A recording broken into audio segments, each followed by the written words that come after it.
¿Qué tal, amigos? ¿Cómo están? Muy buenas tardes. Quien les habla, Ana Elisa Medina, les da la bienvenida a todos los hacedores culturales. A nivel federal estamos conectándonos y, por qué no, a nivel internacional.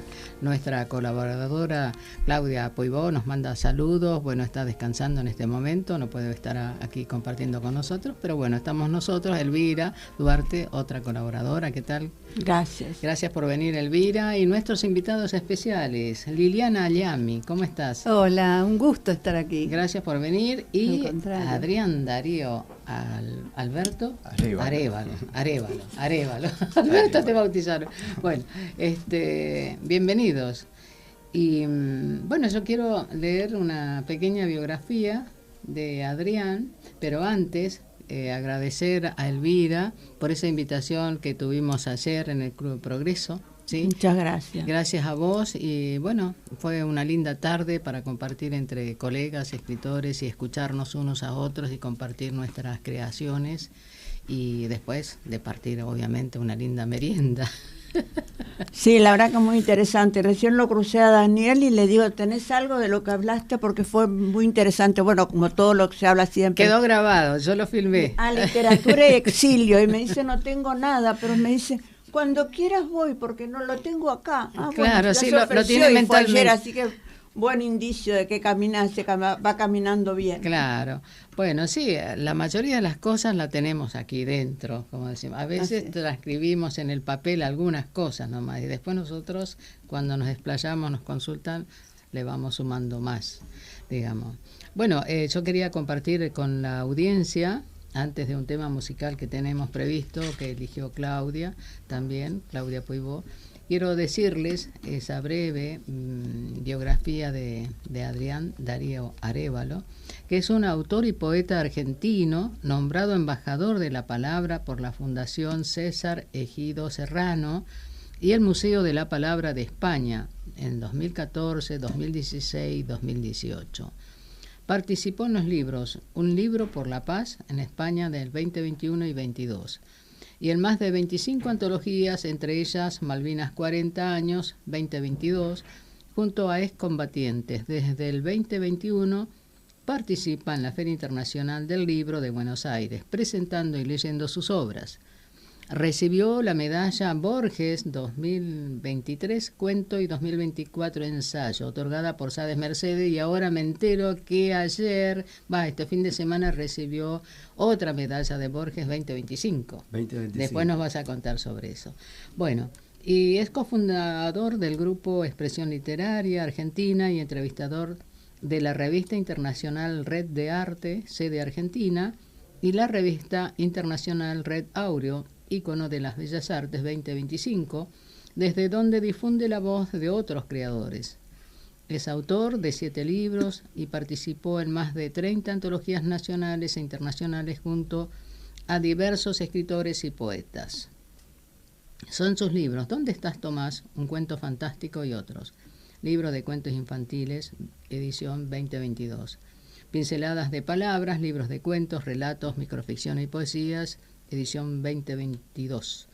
Conversación con escritores, narrativa 2022, autor destacado 2022, por la editorial Duncan. Allí lo conocí yo. Yo escribo, dijo, en un libro de autoayuda para escritores 2023. El humor en tiempos de Zoom, libros de cuentos humorísticos 2023. Corazones rotos, poemario 2023. 7 pinceladas de palabra 2, libros de cuentos, relatos, microficción y poesía 2024. Bueno, las redes sociales de Adrián Darío Arévalo en Facebook es Adrián Darío Arévalo, en Instagram @Adrián Darío 34, en YouTube Adrián Darío Arévalo. Después podrán contactarse con el autor, obviamente, y hablaremos, pero antes de seguir, ¿vos querés decir la biografía de Liliana o lo hará después? Sí, no, como quiera. Pienso que sería bueno dar la biografía de ella, hacemos el tema musical y después entrevistamos. Perfecto. ¿Sí? Bueno, Liliana Ayami, sí, nació en Buenos Aires en abril y es de Tauro. Fundamental, porque lo intuye. Sí, es licenciada en química, descendiente de sefaradíes, asistió a talleres literarios, publicó 9 libros de cuentos y una novela.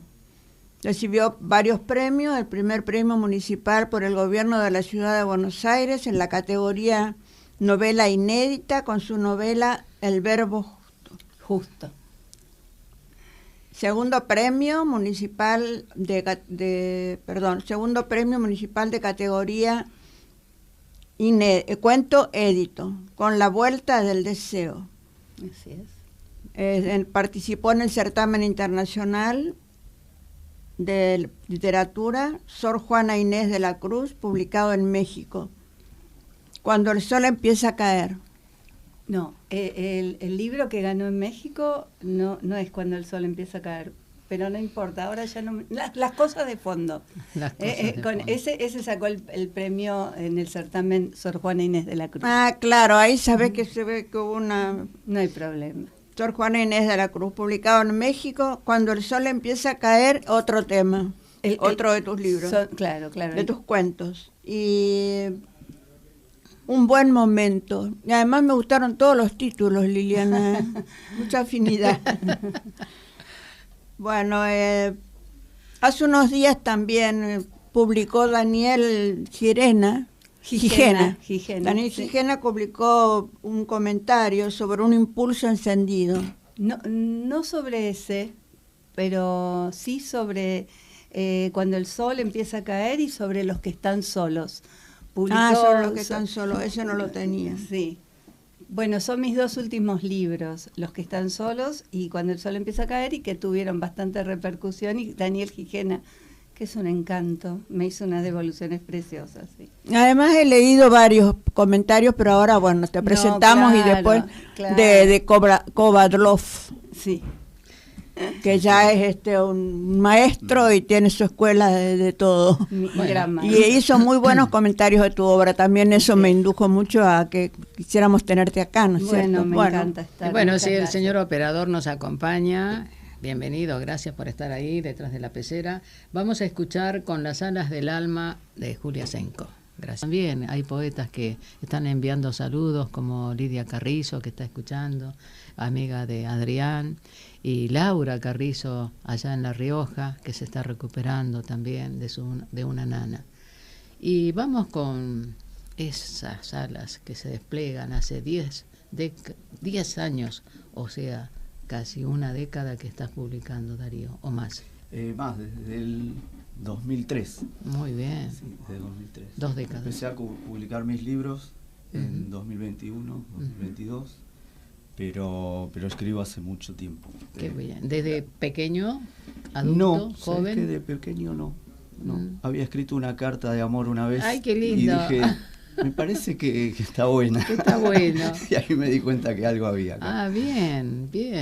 Bueno, dime los primeros pasos de ese métier de escritura. Mirá, en el año 2003 me anoté en un taller de escritura que en las escuelas nocturnas dan en muchas partes de Capital Federal. José María Brindisi era el profesor, que bueno, ha estado acá también, creo que en la radio. Sí.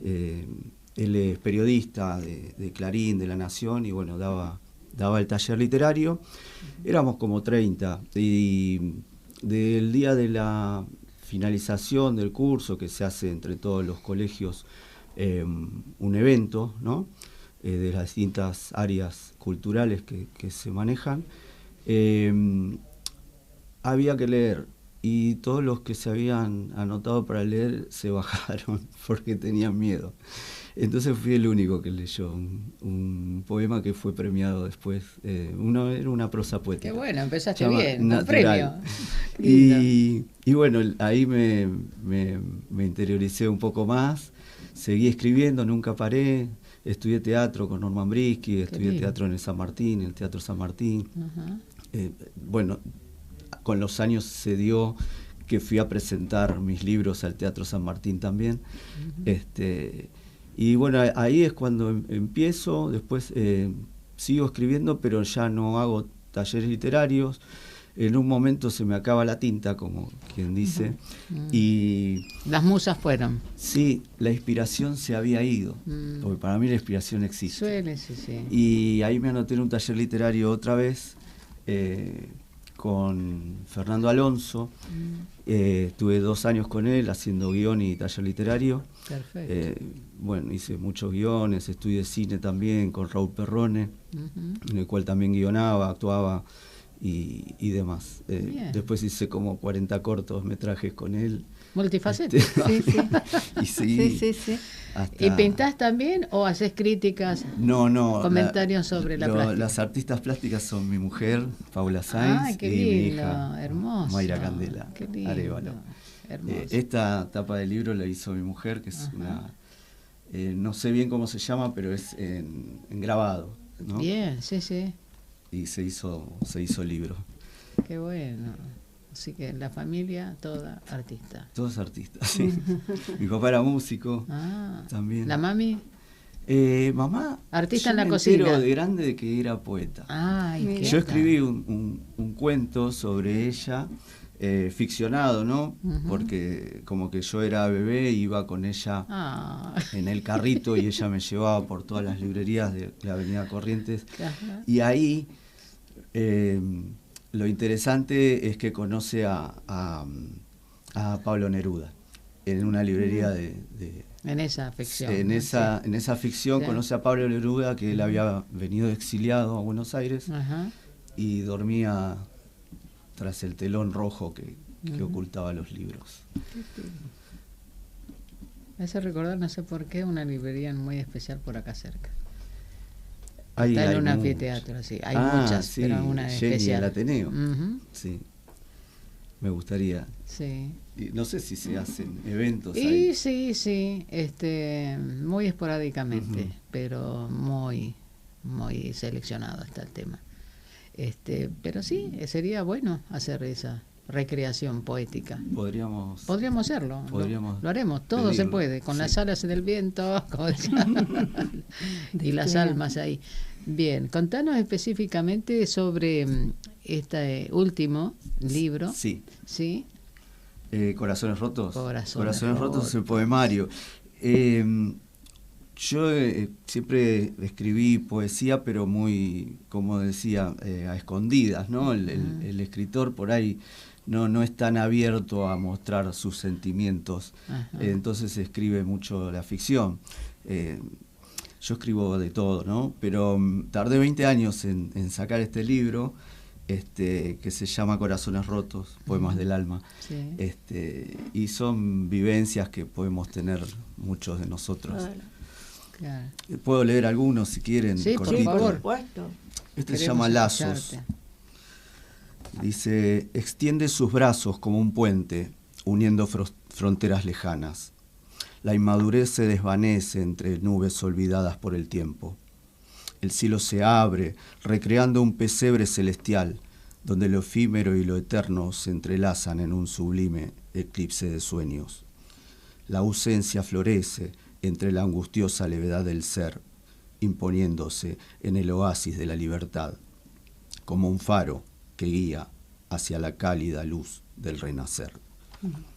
Muy lindo. ¿Y algo sobre el tema de Malvinas? ¿Qué escribiste? ¿Poesía o narrativa? Escribí un microrrelato y un cuento, que fueron los dos publicados junto a los ex veteranos por la editorial Insomnes de Sade Ituzaingó. Fue una convocatoria que era exclusivamente para los veteranos, ¿no? Yo había participado ya en 2 antologías de esa editorial, que habían elegido mis cuentos. Papá vive en Ituzaingó y mis padres son de Ituzaingó, entonces de ahí viene el parentesco, ¿no? Con ellos. Y la convocatoria era escribir sobre los 150 años que se cumplían del pueblo de Ituzaingó, ¿no? Que está acá en Buenos Aires. Claro. Creo que todos lo conocen. Sí. Fueron las 2 antologías declaradas de interés general por la gobernación, y ahí surge también entre medio hacer este libro de Malvinas.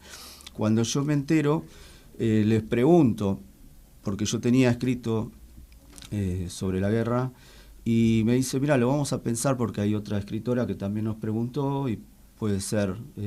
Bueno, después me llamaron y me dijeron que sí. Uh-huh. Y bueno, ahí se armó un libro mucho más grande en el cual estos son homenajes. Claro. Y ellos exponen sus vivencias, ¿no? Lo que pasaron. ¿Les puedo leer? Sí, justamente te iba a decir eso. ¿En qué año más o menos te motivó, aparte del... ¿Dónde estabas posicionado vos en 1982, por ejemplo, cuando ocurrió ese hecho?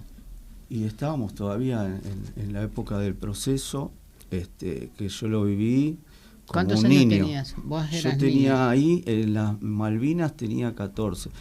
Tengo muchas vivencias en cuanto a eso, bueno, que ahora no vienen al caso, ¿no? Pero yo lo vivía como niño cuando iba caminando a mi colegio, a la escuela primaria, o cuando mi papá me iba a llevar a la mañana, al mediodía yo venía a comer a mi casa, que eran 3 cuadras, y pasábamos siempre por una esquina que a mí me atraía mucho esa esquina, no sé por qué, pero un día en especial que papá me lleva a la escuela, veo que estaban tapiadas todas las puertas y ventanas con maderas.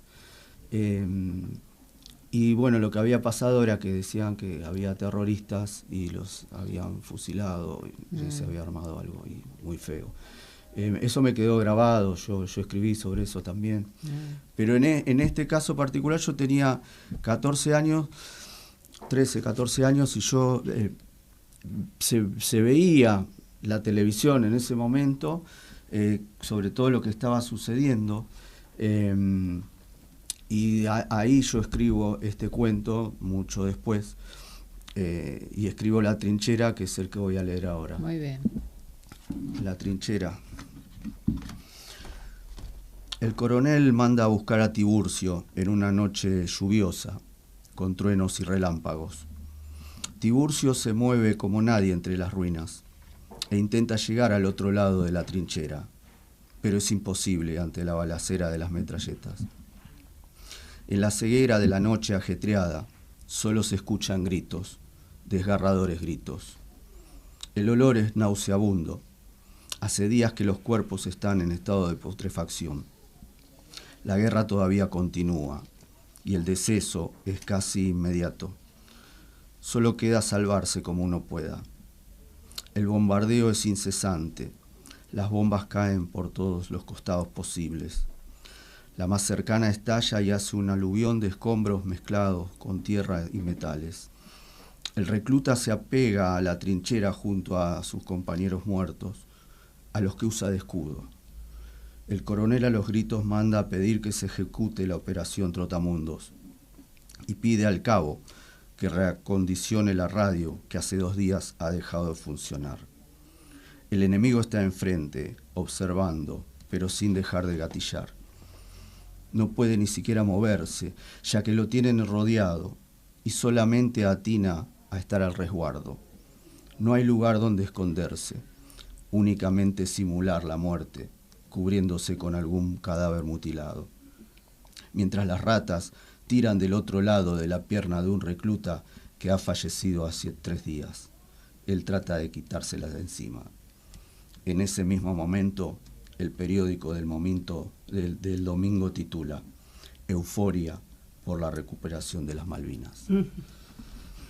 Impactante. Realmente fue un disparador general para los hacedores culturales en toda esta movida. Y hablando de la guerra, ¿qué pensás de la paz? Bueno, yo participé en 2 libros por la paz, y sigo escribiendo.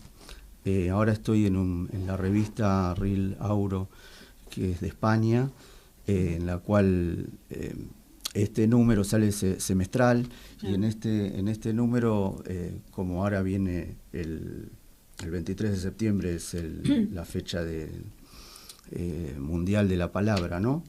Y creo que el 23 de noviembre es la fecha mundial de la paz.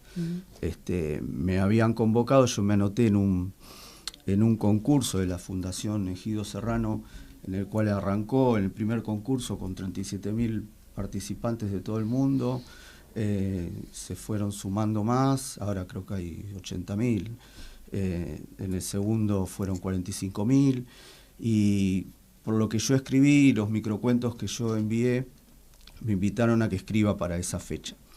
Yo envío mis textos y ahí fue cuando me nombra el embajador de la palabra, que yo no sabía qué era. Me mandaron una carta diciéndome que como embajador de la palabra escriba para esa fecha. Y en el tercer año que me nombran embajador me mandan el título de España. Y bueno, y seguí escribiendo y sigo teniendo contacto con ellos. Yo no llegué a ser finalista, pero llegué claro, ahí, a estar ahí, entre los 10 seleccionados, sí, por eso me llamaron. Y hoy es el día de la solidaridad del actor también, así que felicitaciones a los que son actores, a los que hacemos teatro. Me incluyo porque de vez en cuando hice también alguna vez. Documentales también están grabados por ahí. Y ¿qué pensás de ser solidario? La solidaridad es fundamental, o sea, si no, no seríamos personas. O sea, no concibo la vida sin ser solidario. Los que me conocen saben que hago mucho por la cultura. Ayudo a muchos escritores. Nos ayudamos mutuamente, no es que claro, sí, compartir. Compartimos y nos damos una mano cada vez que podemos. Y justamente en ese libro, Conversación con Escritores, sí. ¿Cuáles son las premisas generales que...? Conversación con Escritores sale de un taller literario de Eugenio López, que él había hecho una consigna, ¿no? Sobre varios escritores. Eran consignas muy disparatadas, muchas, y yo elegí una en especial que se llama Parque Lezama. O sea, era una tarde en Parque Lezama con Ernesto Sábato. ¿Qué tal? Entonces yo me metí en la piel. Yo investigo mucho cuando hago mis textos en referencia a otros autores, ¿no? Pero trato de agarrar, más que sus vivencias o su obra, en su biografía, investigo qué es lo que les pasó, ¿no? Por dentro. Para que escribieran lo que escribieron. Claro, porque todos tenemos nuestros momentos flacos, ¿no? Y ellos también, lo sabemos. Por ejemplo, Onetti murió en una cama y escribí en la cama con Onetti. Y él dice que lo hacía por pereza y porque en la cama se podía hacer todo. Pero en realidad tenía una profunda depresión. Sí. Y bueno, Conversación con Escritores sale a partir de ese Parque Lezama, en el cual yo voy en colectivo escribiendo una de mis obras. Y cuando llego alguien me interrumpe, me siento en un banco de plaza y siento que digo, justo ahora se quiere hablar este señor. Y yo no lo miraba, me pregunta, ¿qué está escribiendo? Bueno, entonces entablo una charla con él y ahí lo reconozco. Y bueno, hay un diálogo bastante filosófico. Con el otro escritor. Sí. Y hablando de escritores, hoy el natalicio de Julio Cortázar. Sí. Así que... ¿Has leído a Cortázar? Sí, tengo toda su obra. Rayuela, Cronopio. Sí, tengo. Y acá tengo muchos textos. El día que conocí a Julio Cortázar, también es ficción. Claro. Yo no viajé a Francia, no estuve en esa época, pero imaginé cómo sería estar en una taberna con él y que él te tire el humo en la cara. Wow.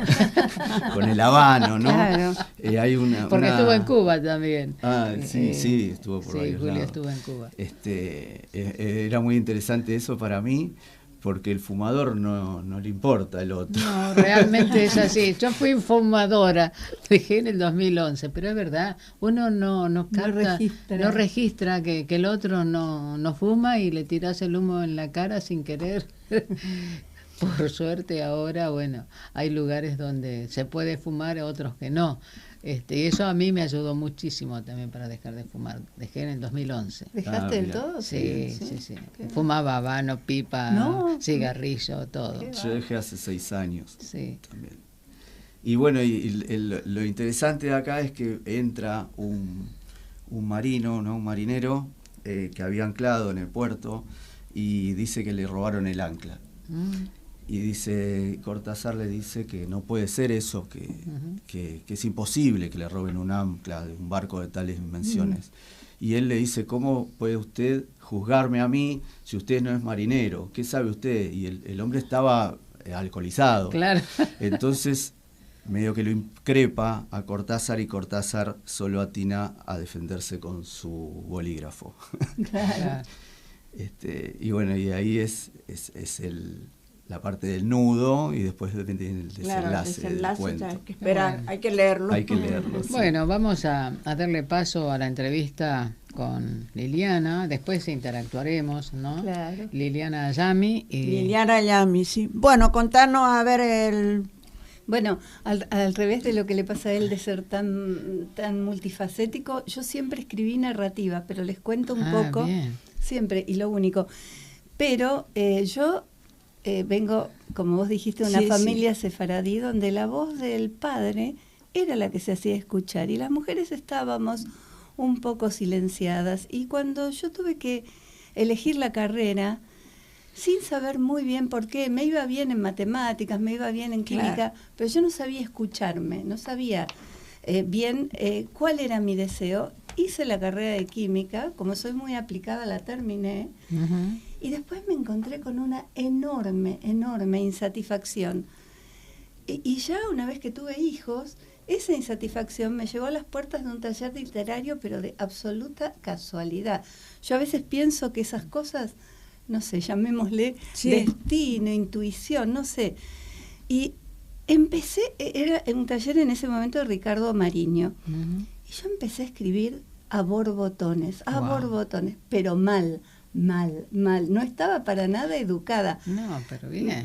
No, viste, como dice Truman Capote en Música para Camaleones, al principio fue muy divertido, lo difícil fue pasar a escribir bien después. Bien, claro.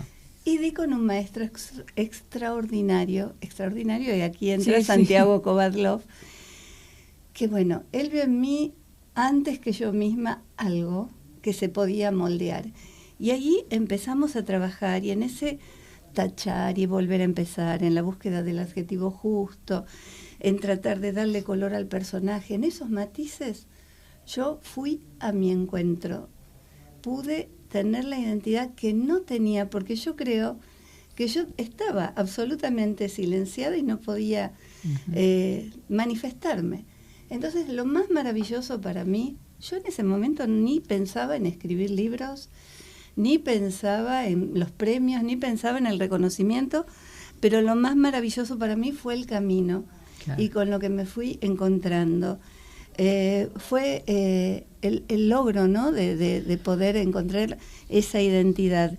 Y creo que esa mujer que había sido fue en gran parte material de mi escritura, en gran parte, porque yo escribo mucho sobre el universo femenino, sobre sus vínculos, sobre sus vulnerabilidades, sus frustraciones, la soledad que atrapa y no se puede soslayar, la falta de complicidad con los espejos, que la verdad que el paso del tiempo vuelve una verdadera amenaza, y yo el paso del tiempo incluso, cuando el sol empieza a caer, ya verán que es un título que tiene que ver con eso.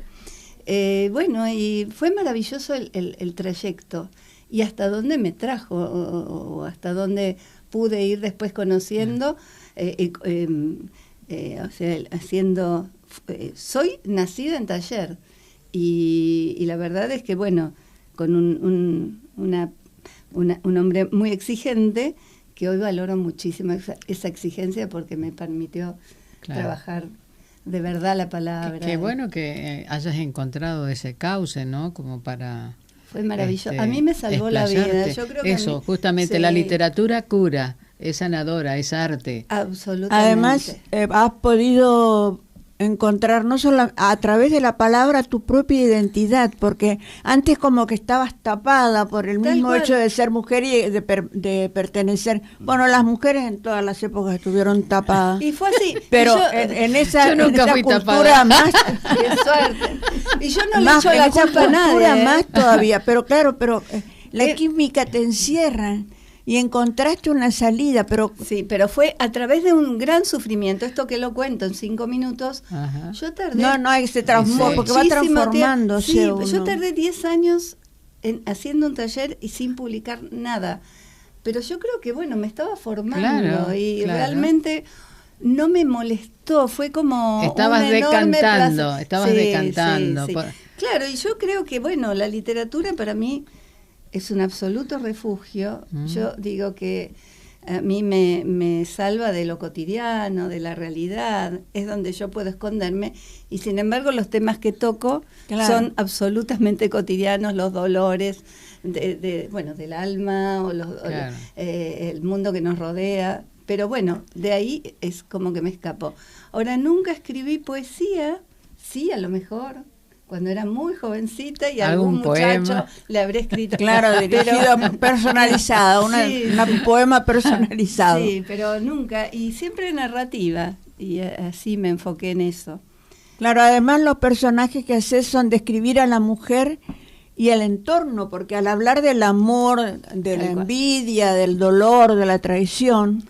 Así no es único de la mujer, lo que pasa es que vos lo enfocás desde el punto de vista, enfocás a la mujer en esas instancias, digamos. Donde están las mujeres, están los hombres, maridos, amantes, padres, hermanos, familia. Y está todo un mundo. Yo creo que hago un recorte de la realidad, y en ese recorte yo me gustaría que los demás se vean reflejados, ¿no? Que les abra la puerta hacia una realidad un poco más amplia. Es que justamente con la mirada ahí, digamos, chiquita, ves el mundo general. Es como un calidoscopio.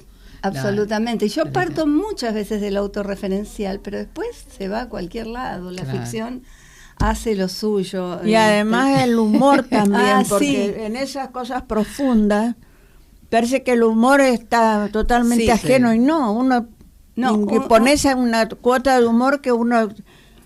se despierta su parte interior. Además los personajes se sienten identificados, el lector, se siente identificado con los personajes. Eso es fundamental, porque ya no está siendo el que vos creaste, sino el que yo estoy sacando de mí misma. No, son historias muy mínimas las que yo cuento, y creo que hay una identificación muy próxima, que el lector se siente identificado. Y además, esto...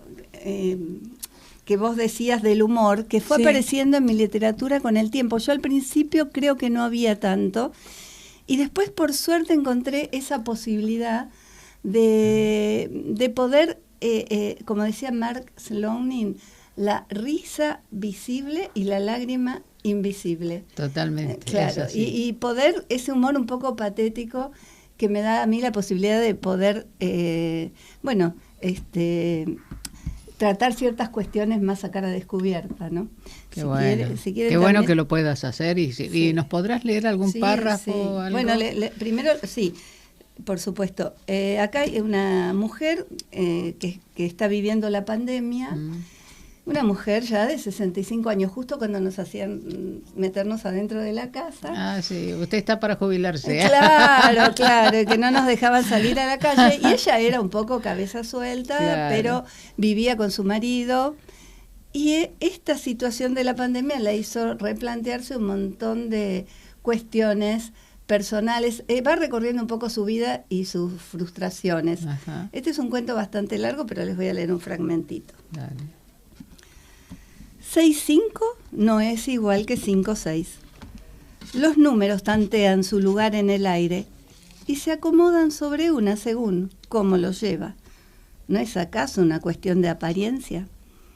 Eso pensaba hasta hace poco, cuando todos, sin excepción, creían que cómodamente venía transitando la franja de los 50. Nunca mentí mi edad. Simplemente me dejaba ver y, en fin, era un deleite sorprenderlos.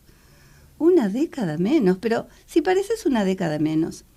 El 5 empujaba el 6 hacia el olvido, vos nunca vas a envejecer, Diana. Le hacía gambetas, lo pateaba a fuerza de tesón, ayudado por ese asunto de las dietas, del yoga, de la gimnasia o de alguna que otra prótesis, o gracias a la ciencia. ¿Quién iba a pensar que un bicho amenazaría al mundo dejándolo así, absolutamente detenido? Como una montaña rusa que se frena de golpe. Unos quedan jadeando arriba, los de abajo patalean, con la intención de hacer pie sobre el asfalto. La incertidumbre, el miedo los aplasta. No saben si la rueda seguirá su curso. Se estancó. No hay forma de que arranque. Y mientras los que están allí esperan que se ponga de nuevo en movimiento, el sol, la lluvia, el granizo cae sobre ellos y los va desdibujando. A la intemperie quedamos expuestos, desnuditos. Esa década que llevaba de ventaja de pronto me parece una idea absurda. El 6 arremete por unos cuantos cuerpos, toma la delantera, se antepone al 5. Tengamos en cuenta, además, que el 6 junto al 5 forman un número explosivo. Señoras y señores, mis queridos viejitos, de ahí para adelante guárdense en sus casas, pidan asistencias, no asomen la nariz, y si lo hacen, tomen 1000 precauciones, porque si el bicho los agarra, los devasta. Y no olviden, ese bicho astuto ni por un segundo se deja engañar por la apariencia. Qué bueno. Qué lindo. Qué bueno. Muy bueno. Ese libro, ¿por qué al atardecer?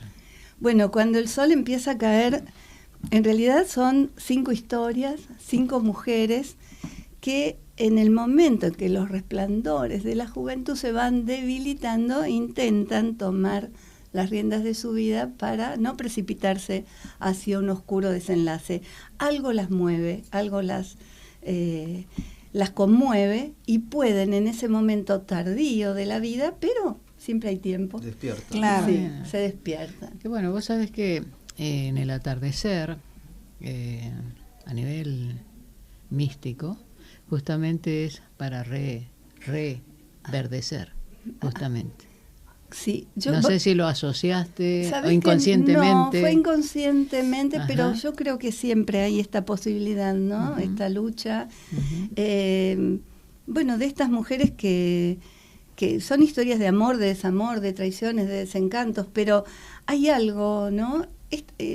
A mí me gusta mucho esa posibilidad del ser de poder reacomodarse a las situaciones de este renacer que vos decís. Claro, transformarse, sí, un momento de transformación. Sí. Pero también hay quienes se transforman sobre las bases ya que han tenido. Sobre las mismas bases hacen una transformación que de pronto no es tan positiva. Sí, pero bueno, hay que, porque lo difícil para transformarse es cambiar las bases, no cambiar la superficie, ¿no es cierto? Claro. De las cosas, porque la superficie de las cosas se cambian y enseguida desaparecen, pero la profundidad es lo que llama. Y las mujeres normalmente somos seres más profundos porque hay que lidiar con, bueno, yo no soy madre, pero vos sos abuela, madre, ella también, la bisabuela. Madre, Mira. Y bisabuela, sí. Qué Claudia, la señora que está con nosotros acá colaborando también, Sí. acaba de ser También dos es bisabuelas en el grupo. Así que hay 2 bisabuelas en el Pero grupo. yo les digo eso, yo no soy ni madre ni abuela, pero implica un crecimiento, porque Sí. acompañan, ¿no es cierto? Están enseñando y acompañando a los hijos y creciendo en conjunto, digamos. Las familias bien concebidas normalmente han ido creciendo en conjunto. Sí, el padre, la madre, los hijos, los nietos. Los nietos son maravillosos. Y los nietos son preciosos porque Sí. no los tenés todo el día. No, por suerte. Está en Bariloche, está para el asombro. Tengo una nieta en el sur, yo. ¿Viste que me ¿en qué decían que parte? está en Bariloche viviendo. Mi hija se fue a vivir al sur hace 4 años y ahí armó su familia. Ay, qué lindo. Bueno, y por suerte los otros 3 están acá, pero la verdad es que para mí haber sido abuela es un privilegio que Qué lindo. no me imaginaba en ese rol. Claro, yo tan tampoco. A mí feliz. me hicieron abuela a los 45 Vos años. muy joven para tener un Y bisnieto. era para mí terrible porque Claro. era muy joven, yo me sentía Claro. muy joven. Claro, que eras muy joven y para ser bisabuela muy joven. Bueno, sí. Qué maravilla. Bueno, y mi mamá fue madre, la última hija fui yo, con 15 años de diferencia de mi hermana, de una troupe que llegó primero, en mayo, y abuela en octubre. Claro. Así que tengo un sobrino de mi edad. Eso como van conformadas las familias, ¿no? Claro. Como... Bueno, claro. Pero también era otra época y ves a la madre en la casa. Yo creo que por eso no tuve hijo. Para mí la madre tiene que estar ahí cuidando, porque es lo que uno vivió. Y tenés otro libro. Sí.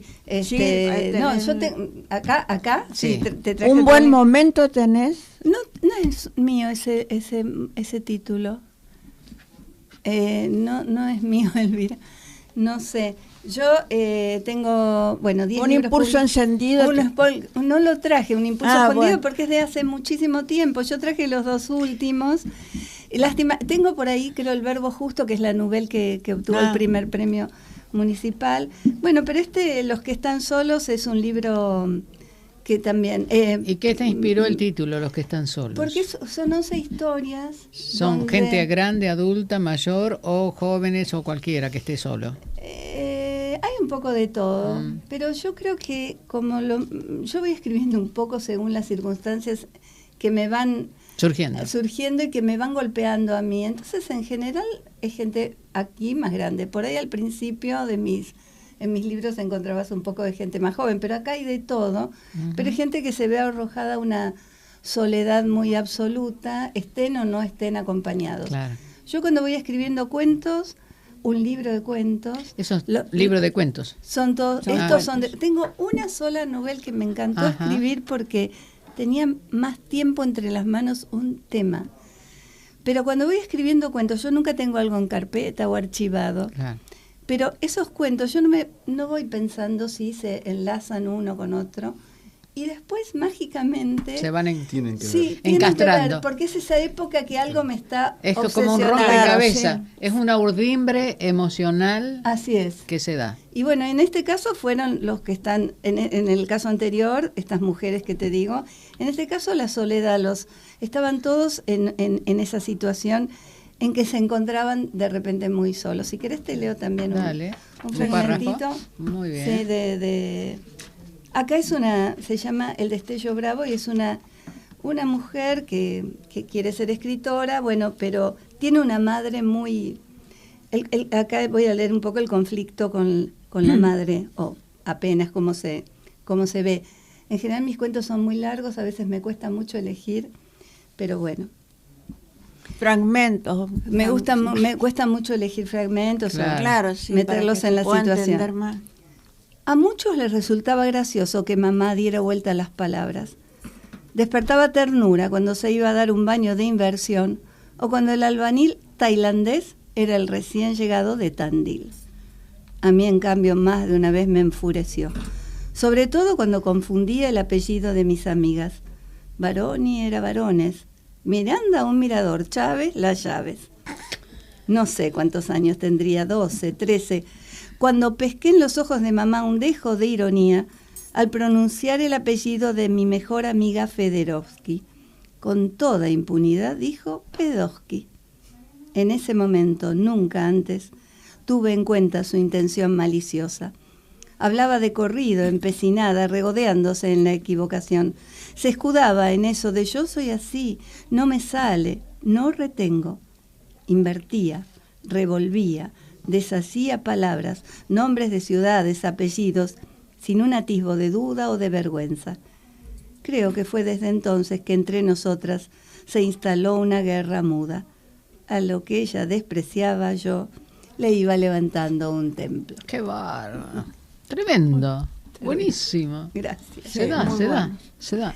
Sí, claro. Sí, esas madres. Sí, cotidianas. Sí, esas madres que a veces cercenan un poco lo que... Bueno, pero de verdad, en mi casa, a diferencia de que ustedes son todas familias de artistas, no había libros. Entonces, yo sí leía, antes de empezar la facultad, leí mucho a Cortázar, a Sábato, a Bianco. Creo que esas lecturas influyeron muchísimo en mí. Duda, sí. Después las retomé porque había quedado un silencio enorme. Cuando estudié la carrera de química me olvidé de todo eso. y después retomé, Claro. y todo eso volvió a surgir. Claro, bueno, entre química y palabra y letra, vamos a escuchar una poesía de Adrián, como Claro. para ir cerrando, sí. Claro. Muy bueno lo tuyo, muy Gracias. bueno, excelente, felicitaciones. Gracias, Liliana, por tu tiempo, y que justo la pescamos porque se está yendo a Bariloche Claro. al cumpleaños del Sí, nieto, así que mi nietito. era el día que tenías Bien. que venir. Sí. Arriba sí. Bariloche. Así Ahí es. tengo- Qué lindo. En Bahía Bonita, ahí tengo un lugarcito. Mira. Mira, yo voy a estar en Bariloche en octubre. Ah, Mira. qué bien. Sí. Bueno, esto se llama El tiempo en sus ojos y es el libro Tempus de Borges, que traje los otros dos, el 23 y el 24 también. Wow. Sí. Esta es una poesía cortita, hay un ensayo. Sí, ahí. tenemos 4 minutos, Sí. así que. La quietud de sus ojos mezcla pensamientos y recuerdos. Su mirada oculta historias y secretos. Las arrugas de sus manos, cada línea, cada surco, son un mapa de palabras no dichas. Sus pausas expresan tímidamente los senderos de su memoria. Maestro de historias, laberintos de palabras, destellos de magia. En cada página, lo complejo se transforma en fantasía. Sueños imposibles y palabras enjauladas se liberan. En su amor delegó su deseo de ser padre, trunco en su mirada vacía. Y en sus ojos heridos, que esconden su sentir, el tiempo se detiene. Lo profundo brilla, su figura se agiganta y va creciendo hasta la cima de aquel hombre que no supo ser feliz. Y su legado, intacto, vive en nuestra memoria para siempre. Muy bien. Precioso. Y de Borges, Liliana y Adrián, ¿qué rescatan aparte de qué libro le ha impactado más?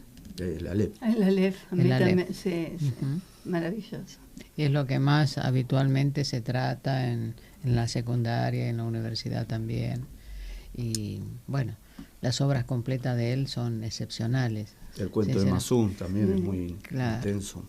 Sí, sus ficciones, Policiales. sus ficciones también, por supuesto, el Jardín de los Senderos que se bifurca. Así. Es un cuento que me Súper. gusta muchísimo y su poesía me gusta mucho, mucho, mucho. Bien, El fervor bien. de Buenos Aires. Sí. Bien. Bueno, acá yo escribí sobre el fervor de Buenos Aires. Y el día del lector pasó, 24. Sí. Espero seguir pasándolo porque todo escritor tiene que ser un buen lector. Fundamentalmente obviamente. lector Sin también. duda. Fundamentalmente. Sin Antes de duda. eso, digamos, antes que nosotros empezáramos a escribir, a esbozar, yo por lo menos en la primaria, ya a los 9 años yo empecé a escribir, leía o escuchaba, digamos, lo que me leían, lo que me contaban, los cuentos o las poesías. Me recitaban de Becker, de Lorca, qué sé Qué yo, en mi lindo. casa, y apoyaron, mi abuela, principalmente materna, me apoyó a que siguiera en la escritura a partir de los 9 años, que fue la primera que me escuchó, porque mis padres trabajaban todo el día, qué sé yo, bueno. Así que agradecida por esta presencia de ustedes. Una hermosa tarde, muchas gracias. Muchas Gracias a gracias a ustedes. Gracias, Liliana. Quiero pasar Adrián. una invitación. Sí, cómo no. La Casa del Chaco, Historias del Chaco, un encuentro literario el próximo jueves 28 de agosto a las 19 horas en la avenida Callao 328. Van a presentar su obra Claudia Puigbo, Gustavo González y Hugo Chambrer. Y estoy coordinando yo como misionera, pero ahí en la Casa del Chaco. Pero la eso consideramos es un lugar- chaqueña.